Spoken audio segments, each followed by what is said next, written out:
සුබෝදෑසන ජෙසුපිට හැමෝටම අද අපි කියවමු 2 කොරින්ති 3:17 ස්වාමීන් වහන්සේගේ ආත්මයන් වහන්සේ ඇති තැන නිදහස්කම ඇත්තේය.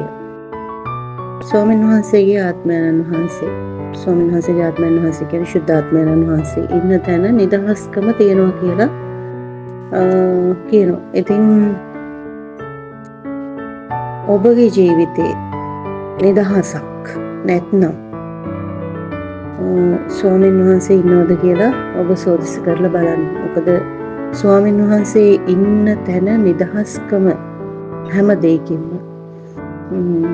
ඔබගේ ජීවිතේ හැම දෙයකින්ම යක්ෂයා අදින්න වූ සියලු කුල් වලින් ඔබගේ ජීවිතේ ඇබ්බැහිකම් වලින් මම කියන්නේ මත්ද්‍රව්‍ය විතරක් නෙමෙයි ඇබ්බැහිය කියන්නේ අපේ ජීවිතේ අපි යම් දෙයකට අනවශ්‍ය විදිහට ආශා කරනවද ස්වාමීන් වහන්සේට ඇරුණකොට මම කියන්නේ මෙතන ස්වාමීන් වහන්සේ නැතුව ස්වාමීන් වහන්සේට ඇබ්බැහිය වෙන්නේ මනුෂ්‍යව මමලම තියෙන ස්වාමීන් වහන්සේට নমස්කාර කරමින් උන්වහන්සේට කීකරු ජීවත් වෙන්න. ඉතින් උන්වහන්සේට ප්‍රශංසා කිරීමම තමයි අපේ ජීවිතේ. ඒකට අපි ඇබ්බැහි වෙන්න ඕනේ.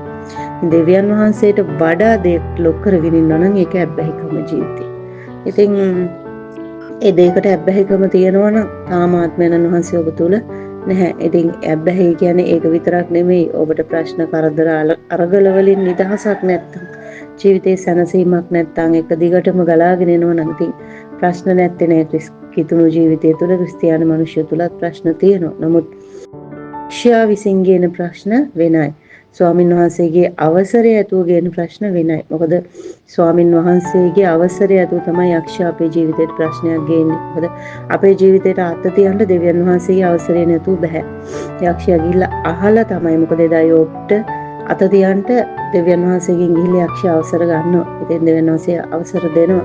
ඉතින් අපිට පීඩාවක් ප්‍රශ්නයක් අරගලයක් කරදරයක් එනවා නම් ඒ ස්වාමින් වහන්සේ දැනුවත්වයි වෙන්නේ. නොදැන එන්නේ නැහැ කොයිම මොහොතකවත්.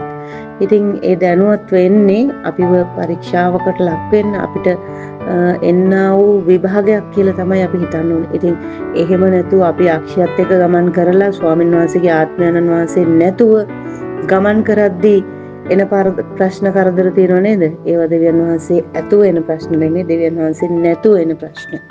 ඉතින් කොහොමද අපි මේ දෙක අඳුරගන්නේ? මේ ප්‍රශ්න දෙවියන් වහන්සේ දැනගෙන දාවේ.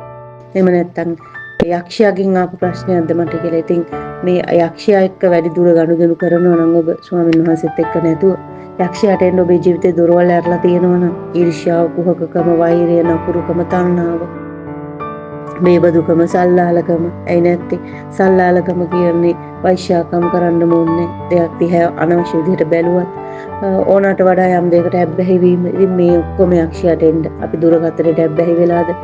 බෝයිෆ්‍රෙන්ඩ් ගර්ල්ෆ්‍රෙන්ඩ් ඇබ්බැහි වෙලාද? ඉතින් මොන දෙයකට ඇබ්බැහි වුණත් ඒ හරහා යක්ෂයා අපේ ජීවිතේට එනවා. ඉතින් එන හැම දොරක්ම ඇරලා තියෙන්නේ අපිමයි. ඉතින් ඒ දොරවල් වලින් එන ප්‍රශ්න වලට ස්වාමීන් වහන්සේ පාලිනේ. ඉතින් ඒවා යක්ෂයාගෙන් එන ඒවට ඔබම ඉතින් මුහුණ දී යුතුයි. නමුත් ස්වාමීන් වහන්සේ දැනුවත් අපි ධර්මිෂ්ඨ ජීවිතයක් පොළොවේ ගත කරද්දී අපිට ප්‍රශ්නයක් ආවනම් ඒ ඉන්නේ දෙවියන් වහන්සේ දැනුවත්. ඉතින් ඒ දෙවියන් වහන්සේ දැනුවත් වෙන ප්‍රශ්නෙට අපි නෙමෙයි සටන් කරන්නේ උන්වහන්සේ.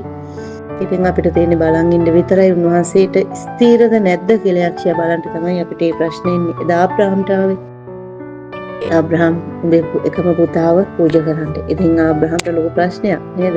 තමුන්ගේ පුතා මරන්න වෙනවා. ඉතින් මේ ප්‍රශ්නේ තුල ආබ්‍රහම් ජය ගන්න මොකද ඒක දෙවියන් වහන්සේ තුල ආපු පරීක්ෂාවක් නිසා. ඉතින් එහෙම පරීක්ෂාවල් නැතුව අපි යක්ෂයාට දොරවල් ඇරලා දාලා අපි දෙවියන් වහන්සේව ඈත් කරලා යකාගේ මගේ අතර ගනුදෙනුවක් නම් ඒක.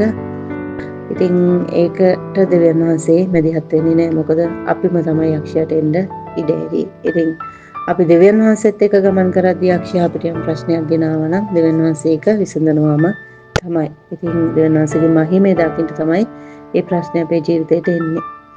ඉතින් අද දවසෙත් දෙවියන් වහන්සේ කියන ඔබට මට ස්වාමීන් වහන්සේත් එක්ක ගමන් කරන්න කොයිම මොහොතකවත් ජීවිතයේ යක්ෂයට දොරවල් අරින්න එපා. මොකද ස්වාමීන් වහන්සේගේ ආත්මයන් වහන්සේ ඔබ තුල රඳව ගන්න. මොකද උන්වහන්සේ ඉන්න තැන නිදහස්කම තියෙනවා.